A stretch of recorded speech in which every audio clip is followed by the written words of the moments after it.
All right. Good morning, everybody. I just need to set up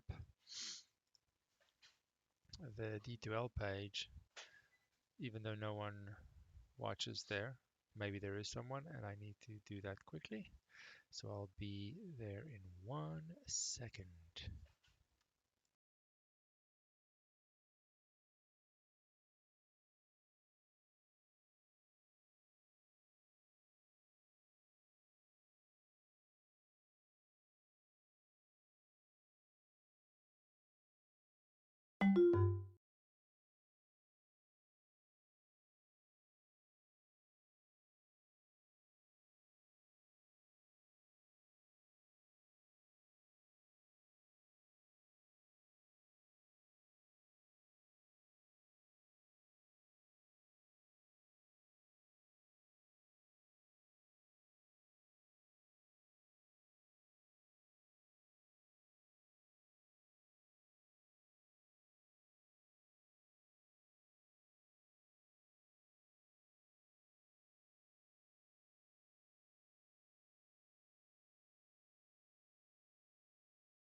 All right.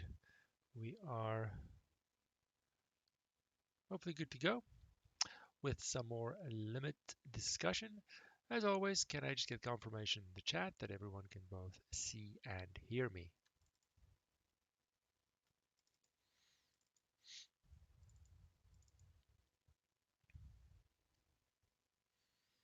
All right. So now let me just see which problem set is this page opening on. What is this? What is this?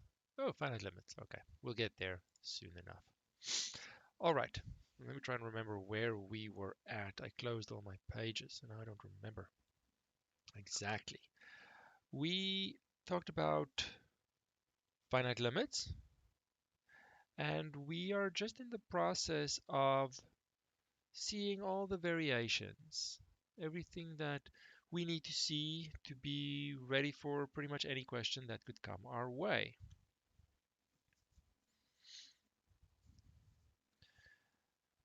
So far, I have learned that when I have a limit, there are certain ways I should look at it, certain things I hope for when I have some sort of limit. X goes to C, I have some function and I'm trying to figure out, does this limit exist? If so, what is the limit value? Say whatever you can say. So first of all, I'm going to try, let's say here, try, that's a Y, to calculate f of c, meaning plug in the x value in question. Because for our functions, uh, assuming that f of x is defined around x equal to c, if I can calculate a y value, the kind of functions we're looking at will be continuous at x equal to c, which means the limit is just the y value. The graph goes through that in one piece, nothing weird is happening. Yes, in advanced topics, there are strange, weird, and wacky functions that are technically not falling under this category. In this course, we're not going to see them, so I want to keep it as simple as possible. If if if that fails, then and even in here, I can look at the form of the limit. Notice that if I look at the form of the limit, it is plugging in x into the pieces of the function. And if I can calculate a y value, then the form of the limit will be that y value. So it's sort of in here as well. But I don't have to look at the form when when plugging in the x value is going to work. There's no need to talk about the form, but it is the same thing in that case as well. Then now we saw that what could we really get? In the case of rational functions, which is mainly the situation that has the most interesting things happening. What can I get for a rational function?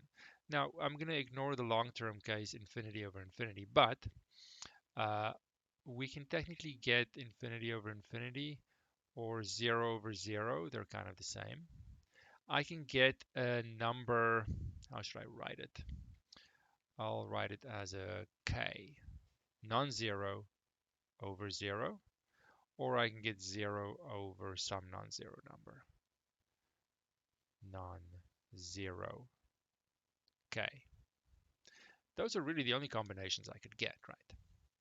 Now, we've seen, I think we've seen 2 out of the 3 0 over 0 cases, but it might be worth just doing it all for review purposes, if nothing else. I think we'll still have time to do everything we need to do. There are only 5 examples. I think we're good. Let's review what we did last time.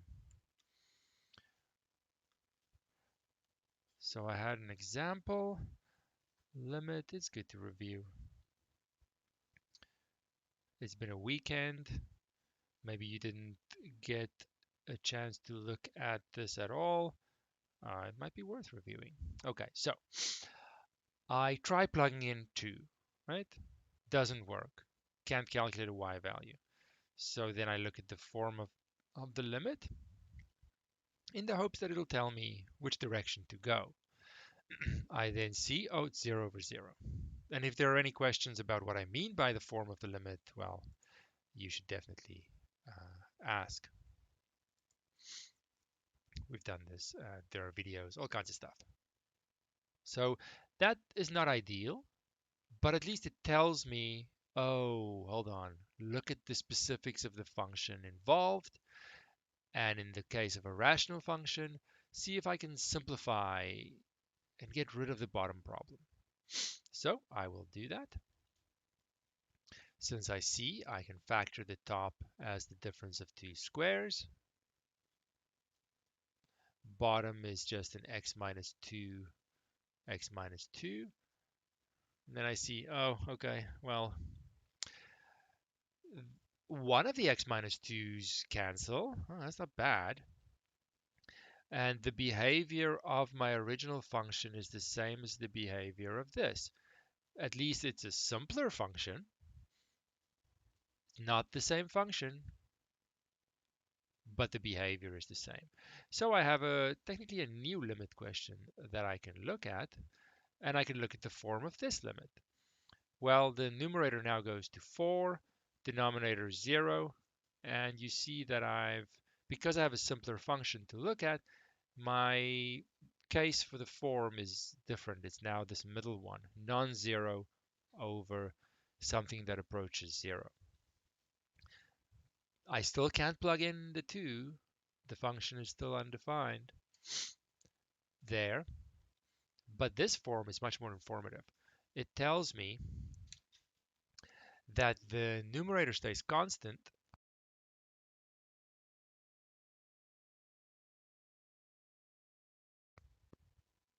while the denominator shrinks to 0. I think most of us agreed that this thing is going to blow up in size. Now, depending on everything else involved, it could be a plus or a minus infinity. I don't really care that much right now. The point is the limit does not exist. It's enough, in my opinion, knowing that it's an infinity. The size of the y value is blowing up. Yes, if I want to graph this, I want to know more, I'm going to have to know which one. But we'll have techniques at that stage to figure it out super easy. So I'm not going to worry about that right now. So as long as you have an infinity and say it doesn't exist, you're good to go. So I started with 0 over 0 and I got an infinity. But the whole thing about 0 and over 0 is that that form alone doesn't tell me what happens. If I look at the following limit, let's keep it 2, and I think we'll just flip them around. We'll just flip them around. Someone's motorbike in the background. Hopefully it's not too noisy. But let me know, I can close the door. So now I look at the form of this limit. I tried plugging in a 2, it doesn't work. Undefined. I look at the form, I get 0 over 0 again. Not ideal, but at least it tells me, look at the specifics of this function and see if I can simplify this and get rid of the bottom problem. Okay, so I'll factor it. I have 2 of the x minus 2's at the top. I have a difference of 2 squares at the bottom. And I see, oh, the x minus 2 problem, which was in the denominator. The x minus 2 was the reason I had a problem in the first place. I canceled that out, which means that this function behaves the same as x minus 2 over x plus 2, the simplified version, which is not the same function. They behave the same around 2. And for the behavior, I'm never at 2. So I can look at the simplified version. This is technically a new limit. Look at the form of this limit. I have a 0 over 4. Let's see how I'm in the other case now. Where is it? Other case. 0 over non-zero. That is a much more informative form, which I can just read off if I understand the behavior of a numerator shrinking down to 0 and a denominator that stays constant. The whole thing is going to shrink to 0. And we ended by saying the limit exists because 0 is a number and I don't discriminate against any numbers. All right, so that's where we ended things last time, but it's good to remember anyway. Any thoughts or questions so far? Does everything make sense? Does it sound familiar? How do you feel?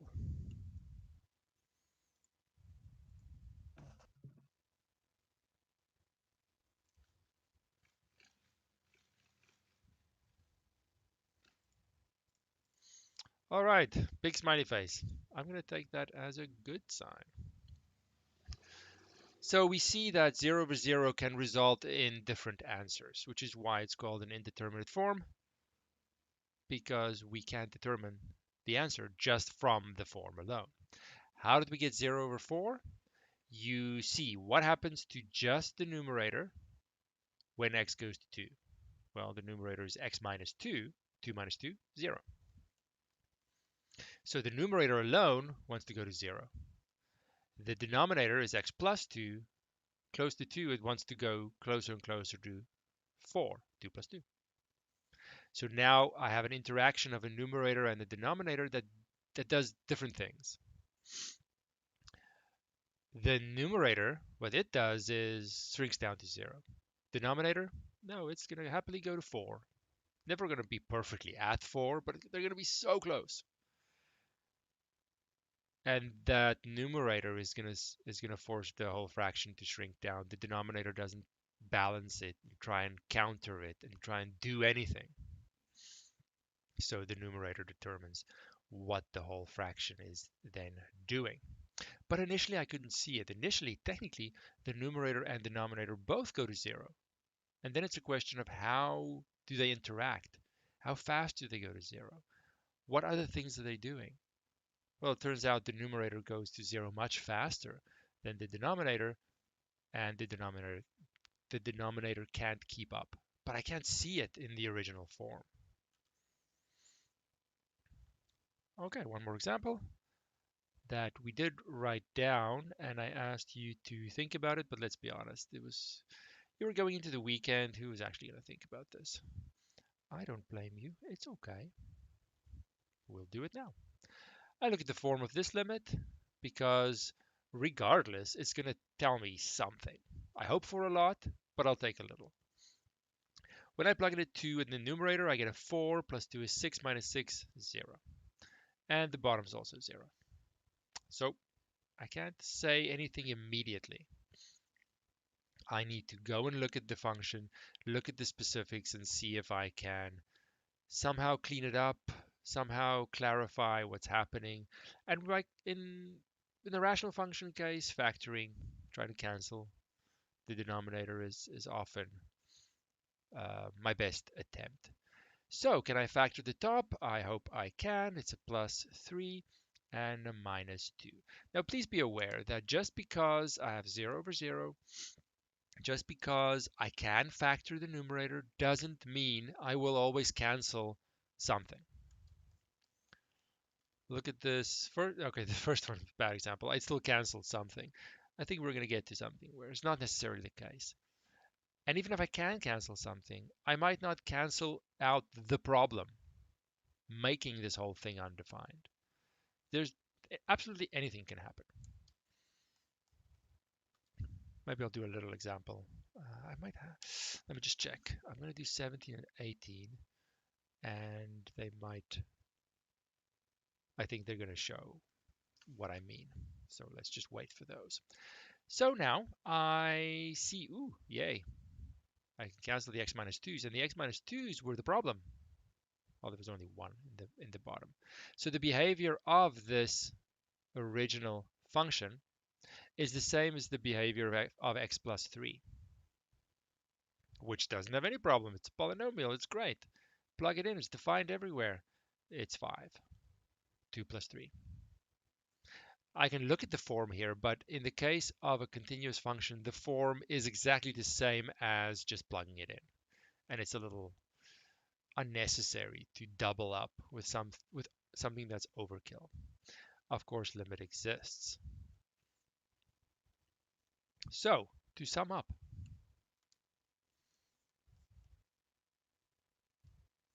in all these cases, I had 0 over 0, but literally anything can be the answer. And I don't know until I look at the specifics of the function. That is the lesson here. I'm always so close to banging my head against the table when I still see in tests someone gets 0 over 0 and then they say it's equal to 1. And I'm like, where were you for the last months? That that is not how things work at all. I am just trying to indicate how pieces behave relative to each other. Actually, no, individually, not relative to each other. And if I get a 0 over 0, well, that can mean many, many different things. Let's go back to our problems. We haven't done. These should be in the problem book, but they're not, so I still had to add them. Very important to see.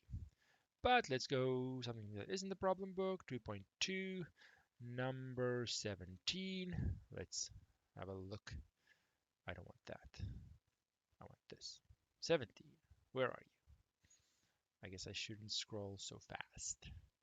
Slow it down. Slowly.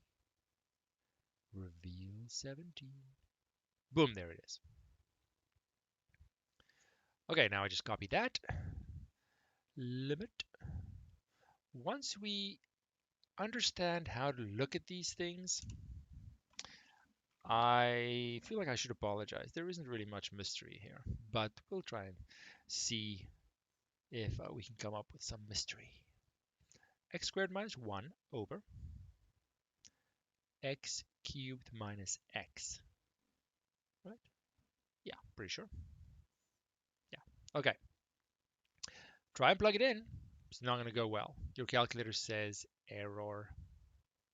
So I now have to figure out where does that error come from? Why is this function not defined at 0? Could be a little hole, could be a vertical asymptote, could be, well, really, those two. So I get plugging in 0 at the top gives me -1. Plugging in 0 at the bottom gives me 0. What does this tell me? I claim it tells me everything. Well, enough. Almost everything. If I have the top going to a non-zero constant, the bottom shrinking down to 0, there is only one way this is going to happen. The whole thing blows up.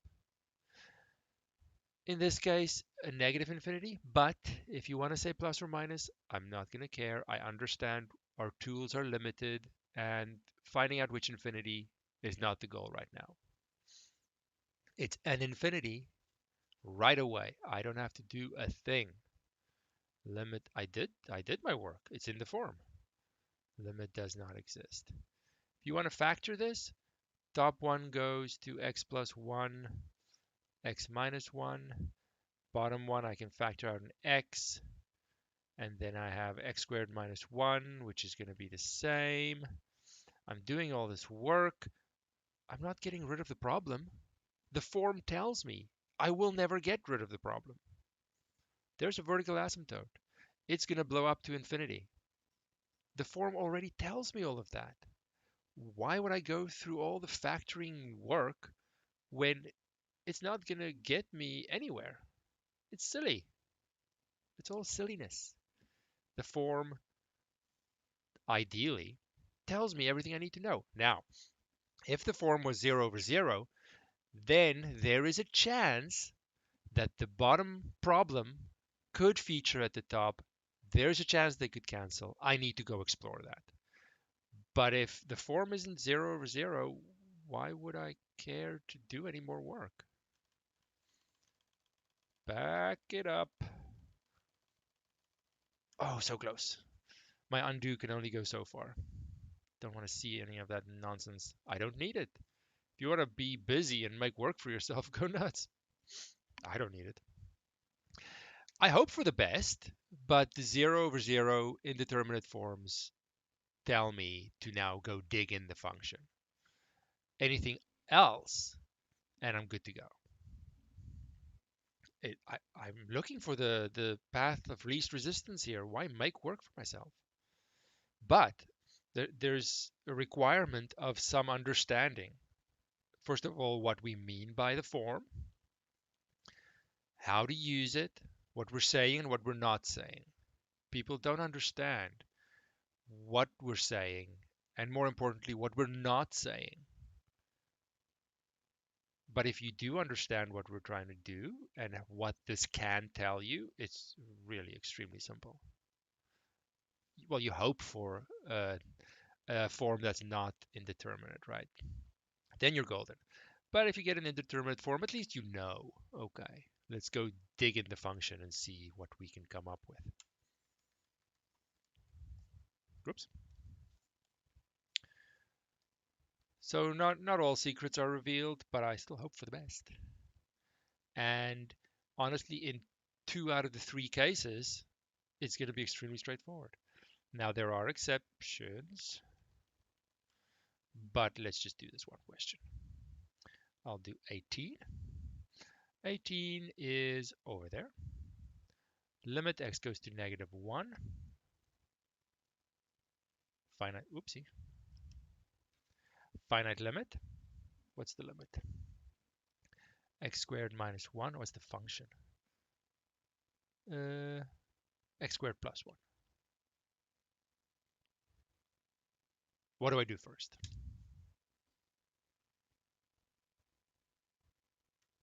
Nothing. I do nothing. I wait. I wait for the instructor to tell me. Well, eventually you have to. You have to, when faced with a question, know what are my options? What do I try first? When that doesn't work, what do I do? And so on. I can totally go to the form. Yeah, absolutely. I plug it into the top. I get 0. Right? -1 squared is 1 minus 1, 0. I plug it into the bottom. -1 squared is 1. Plus 1 is a 2. And now I'm laughing. Because anything with a numerator and denominator that has individually this kind of behavior is going to go to 0. There is no other way. The denominator is not keeping up with the shrinking down of the numerator. It's doing its own thing. It's saying, I'm off to 2. You do whatever you want. The numerator says, sweet, I will shrink this whole thing down. And no one will stop me. Now, you could have just plugged in a -1. You get a y value. And because it's a rational function, wherever it's defined, it's continuous, everything's good. You'll get a 0. But the form does that anyway. So there's no real need for it. It's really up to you. I don't care. The form is technically overkill when the function is continuous, but it's not going to give me different information. So there's no downside really.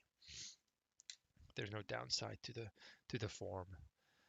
Apart from technicalities, which we have to watch out for. I do have to emphasize this. Now we're getting into the technicalities.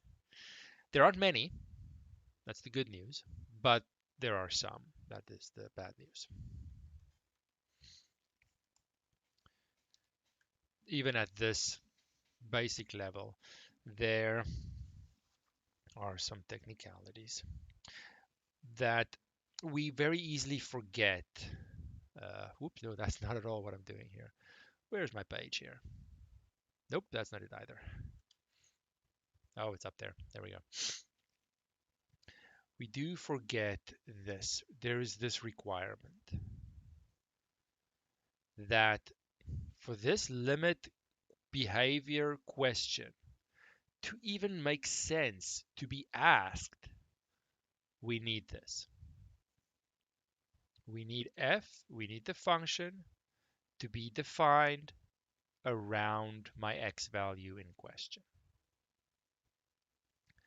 Now, if I'm dealing with a rational function, then I know, or a polynomial, I know everything's good anyway. I don't need to really worry about whether or not the function is continuous apart from its possible vertical asymptote, right? Because this is essentially built on my basic function.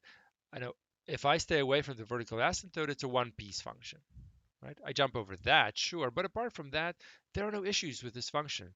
They're sort of, it's very close to polynomials. Or if I have a polynomial, I know there's no issue. So I very quickly, very easily get encouraged by way of my examples to forget this box. And for the most part, I'm safe to do that because the functions are very simple functions. But what are our basic functions so far? It's in my head. It's the library. I have them. I have all my basic polynomials. Great. No problem at all. I have my basic rational function. Sure. Apart from a vertical asymptote, which the 0/0 form is going to point out. No problem. But I have other functions, like the square root function, which does present a teeny tiny problem. Teeny. I just need to be aware of it. So, and it's really only for our purposes. I'm trying to think. It's really only the square root function, except if it's some weird made up function, which we'll see later. Okay, let's have a look at this guy. What would you say is that answer to that limit question? No, it's a safe space. You can say whatever you want. What would you say? You get this, I pop quiz right now. You have 2 seconds to respond. Of course, you're going to say 0. Everyone wants to say 0.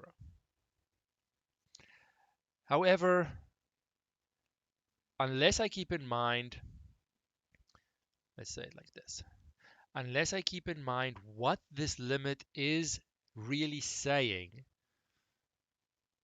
I'm going to give the wrong answer.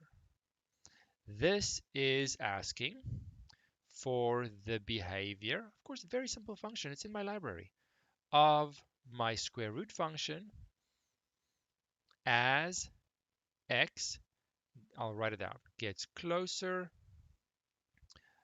uh, to 0, I'll say it like this, from anywhere around 0. It's the same as this. I need to be in my original behavior question. I need to be coming at the x value from anywhere. But this function and its graph isn't defined anywhere. It's only defined on x greater than or equal to 0. So in this special case, it's very special, it's very specific, where I am interested in what happens at 0, I want to be coming towards 0 from anywhere and ask, how does the graph behave? Now this question doesn't make sense because there is no graph here to get closer to 0. I can't travel along anything on the left side because there is nothing there. It is a technicality. It's a feature of this square root function only being defined on half the x values. And for that reason, because of the definition of the limit that we are hiding a little bit, this does not exist. Because the question is not fitting the function. The question doesn't make sense. However, if I ask for the behavior as x goes to 1 of the square root function, totally fine. Let's put 1 up there to exaggerate. I can travel towards that point or that x value from either direction, no problem at all. 1, it exists. Nothing is strange. It's only because the square root function has this endpoint that the original limit question didn't really think about that. It thought about polynomials and rational functions and nice things that sort of has almost all x values, the function almost defined for almost all x values. I always have a window around the x value. I can approach from either side. The question makes sense. Everyone's happy. Now we look at this more special square root function that has an endpoint. And now the question doesn't make sense, unfortunately. Totally a technicality. You might sit there right now and think, but it should be 0. This is silly. And I totally agree, it is quite silly, but technically doesn't exist. However, this is a basic function. The answer shouldn't be doesn't exist. I accept that it is, but there's behavior that is predictable, stable. I want to say more about what happens at 0. Why do I restrict myself to looking around 0? Why don't I just look at coming towards 0 where there is a graph for the question to make sense? Sure, there's no graph on the left, but who cares? I have a graph on the right. I can come towards 0 from that side. And because of this reason, they very quickly realized that okay, this original limit question, this limit, this limit is a two-sided limit.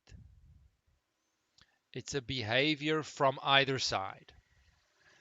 But that's not always an appropriate question to ask. We want to say more in the cases where there is something to say by just restricting ourselves to only looking from one side. If there is no other side, then let's not care about that. Let's care about the side where we have a graph and change this question just a little bit.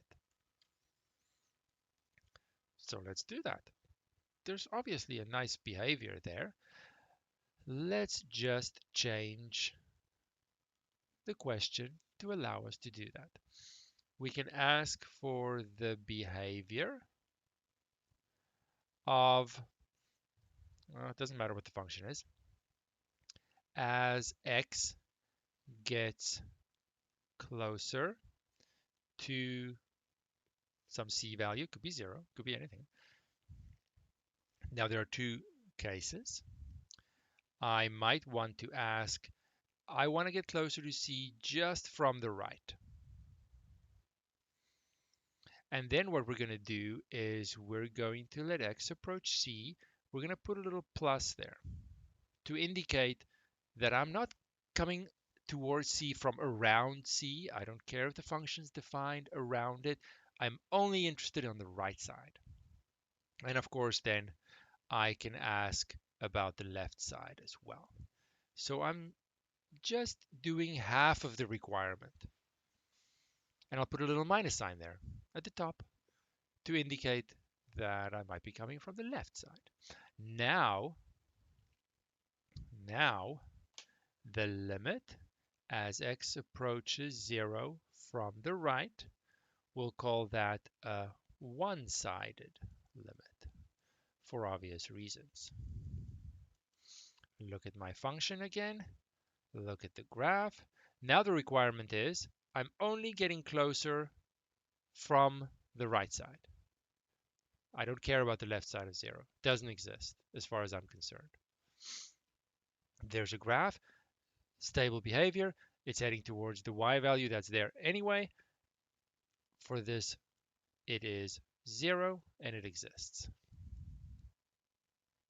So it wasn't a bad question to ask. It was just not the technically correct question to ask. If there's no graph, the function is not defined on that whole side of the x value that I'm interested in, I just have to technically change the question to focus on only that side. I'm still looking at behavior. Everything is the same, but this little plus tells me restrict your view to the right side. Or the little minus, restrict your view to the left side. Because that is what makes sense for this function and this x value in question. Okay, so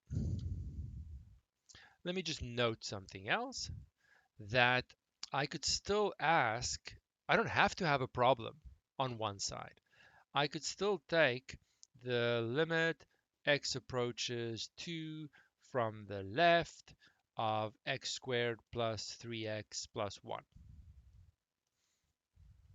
Now, I just randomly made up that quadratic function. I don't know what that looks like. Maybe over here somewhere. I don't know. Doesn't matter. If it's defined everywhere, then restricting myself to just one side doesn't matter at all. There happens to be a right side I might want to look at. This question says, no, ignore the right side, but it doesn't change how I approach this limit. It's still the same approach. The one-sided limit just allows me, the one-sided limit just allows me to ask the behavior question when the original version, the original question isn't appropriate for the graph and where it's defined. If it's appropriate, but I cut off half of it, nothing is changing the answer. The behavior is the same. Whether I just come in from the left or whether I sort of narrow in on the function, hone in on the function, hone in on the point from both sides, the behavior is predicting the same thing. So in this case, it's the same as plugging it in because it's a polynomial. 4, 10, 11 exists.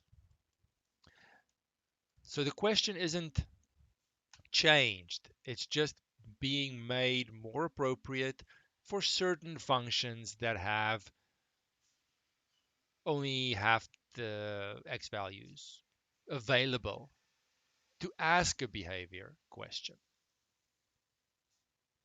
And for our purposes, this is luckily pretty much the only, well, the only technicality really is the square root. All our other basic functions will be, okay, that's not entirely true. For now, will be defined for most of the x values. But when the graph is sort of only half a graph, then I kind of have to look only from that side because it doesn't make sense to even ask about the other side. There is no other side to explore behavior. How do we feel about this? Let me just double check. It was a little hand wavy, but I've never found the change to a one-sided limit to be a very big adjustment. I just need to know it's a slight tightening of the question when it's appropriate. How do we feel about that?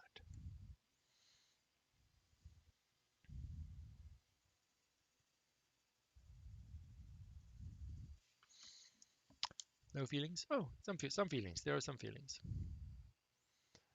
Okay, let me just double check what I need to do here. We still have tomorrow, so I don't really want to do too much. Well, we could just do problems tomorrow as well, right? Where am I now? Square root function doesn't exist. We've done that. Great, awesome. Yeah, there's still some stuff. There's still some stuff to do tomorrow. Don't worry about that. Okay. Now, this one-sided limit question now allows us to be a little bit more specific in some cases. We'll just end with this kind of example. Let's look at limit x approaches. I don't have to do 0, but I'll stick to my basic function, 1 over x. Now, remember what this looks like, right? You have to know this very well because it's a basic function. I'm not even transforming it or anything. I have a vertical asymptote at 1. Not 1. I have one vertical asymptote. It's sitting at 0. If I ask this limit question, notice there's nothing with the 0. This is a two-sided limit. Two-sided limit, right? I have to approach 0 from either side. I can do that. I can. The function is defined around 0. Remember, I never care about what is happening at the x value. I have y values around 0. No problem at all. I can explore and investigate the behavior. And the behavior says I am blowing up in terms of the size of my y value. Doesn't exist. Does not exist. And I can't really say an infinity because the behavior on either side is different. If I come at 0 from the right, the y value is blowing up positive. So let's write that in our limit language. I'm approaching 0 from the right.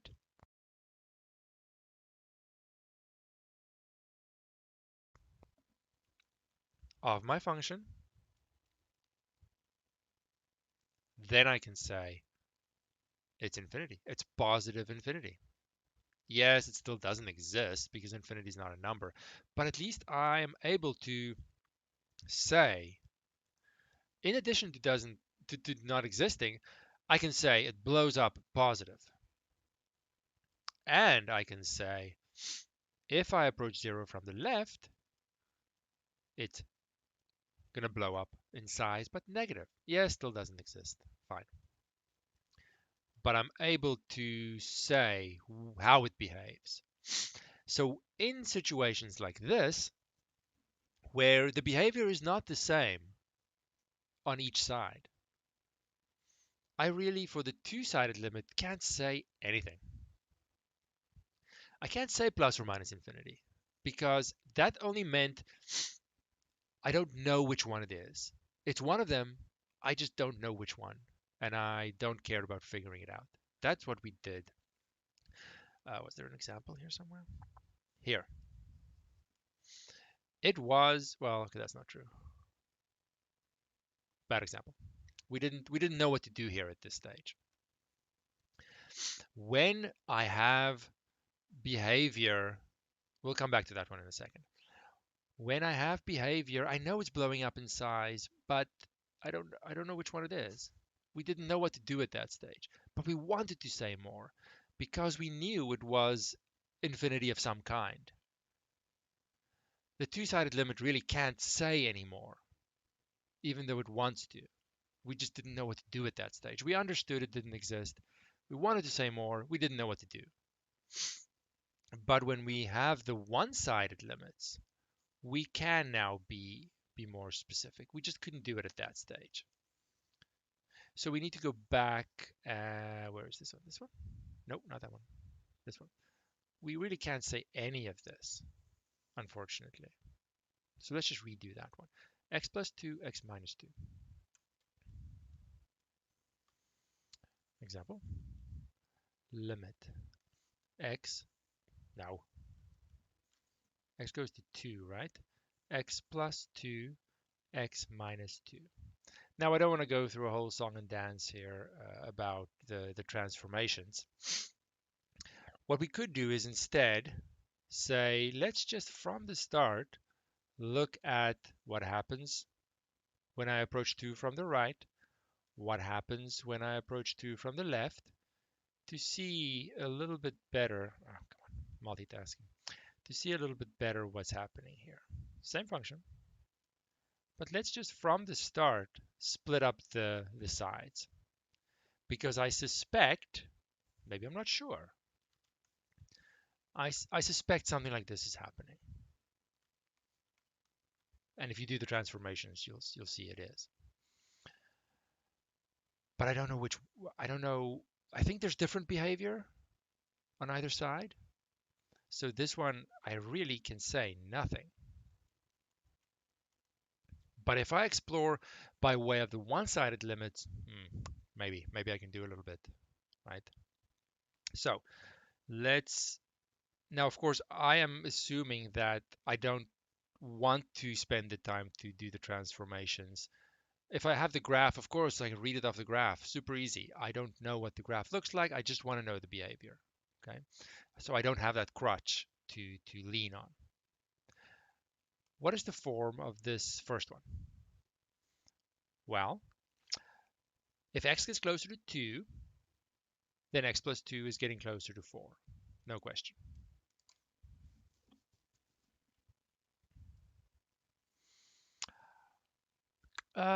What in the question would indicate we have to test which side it's limited to? That's a good question. I know because I've seen it before. Really, whenever I have a single power of this, I need to be careful. If I have a squared, then it doesn't matter which side I'm going to, it's always positive. Let me just come back after I've done this bit. It's a matter of experience, really. If I have a single factor that creates the problem, I may need to watch out. That's now assuming I want the specific answer in addition to does not exist, right? The question might be happy with it does not exist and move on with your life. If I now really want to know what is happening and be sure of it, I can always, as a failsafe, do the two sides, even if the behavior is the same. I can always do the two sides. Let's just see it. We just need to see some examples first. Okay, so let me just finish this one. Tomorrow, that discussion is going to continue with looking at two sides separately instead of one. There are more examples. When we have all the examples, it'll feel better. First example is always a little iffy. Let's just finish this. If x gets closer to 2, regardless of which side, x plus 2 is going to get closer to 4. Done. If x gets closer to 2, I know x minus 2 is getting closer to 0. But if x is always on the right of 2, x is always a little more, like 2.1, 2.01, 2.001. If I then subtract 2 from whatever that x value is, I'll get a little positive number. It is still going towards 0, but it's always positive. And I can use that same notation to keep track of that. 4 is always positive, so I didn't care. So all the pieces here, even though I know it's an infinity, all the pieces are positive, so positive infinity. If I look at the second one, this is where people struggle with this, keeping track of the pieces. And I will say later on we will come up with a method to lay it out and structure it better so you can keep track of it better. But for now, it's unfortunately all we have. So when x gets close to 2, x plus 2 is still going to go to 4, no problem.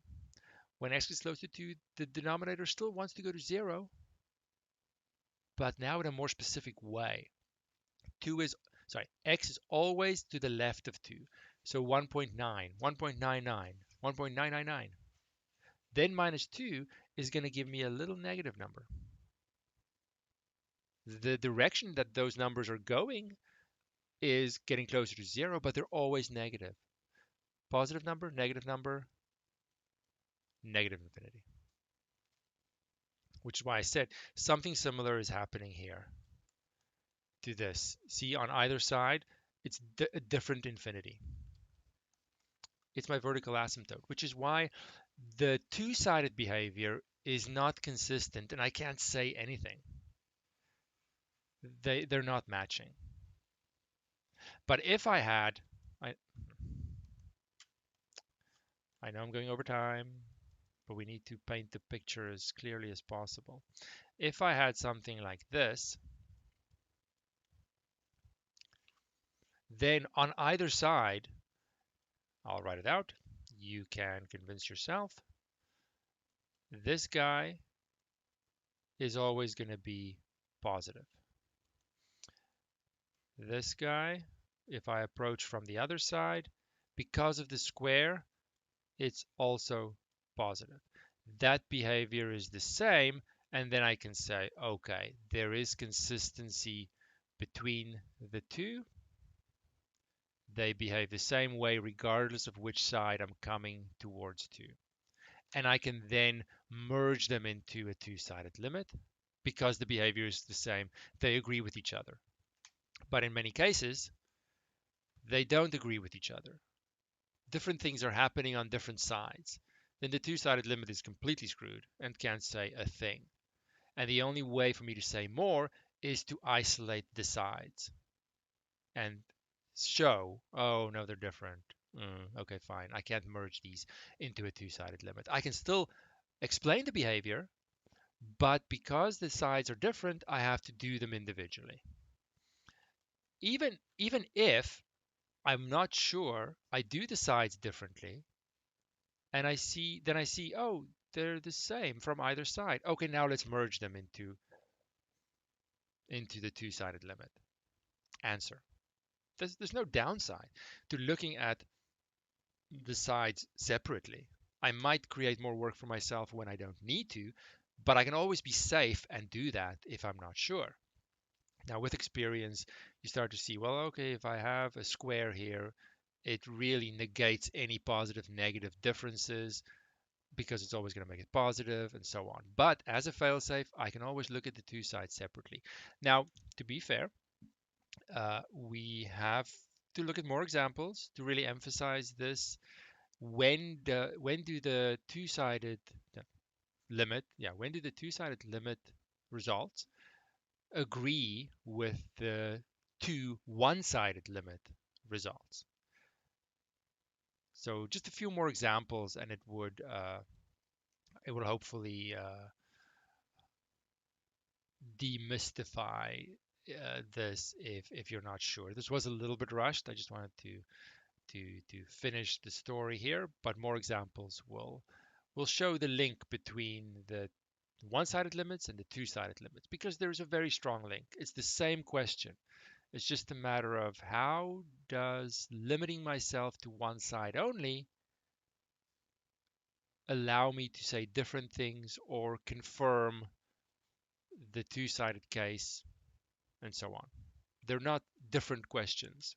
They're just one is sometimes a little safer than the other, and I need to do the one-sided limits to be more specific and to be able to say as much as I can. All right, I'll stop my rambling there. I just tried to squeeze it in. Feel free to watch the video again, but we will repeat this issue, this topic tomorrow, because tomorrow is technically the one-sided limit day. All right. Let me know if you have any questions, or let me know tomorrow after you've thought about it a little bit. Other than that, we will just pick this up, continue this tomorrow. The conversation is not done, so don't worry if you're a little bit confused. We will sort it out tomorrow. All right, until then.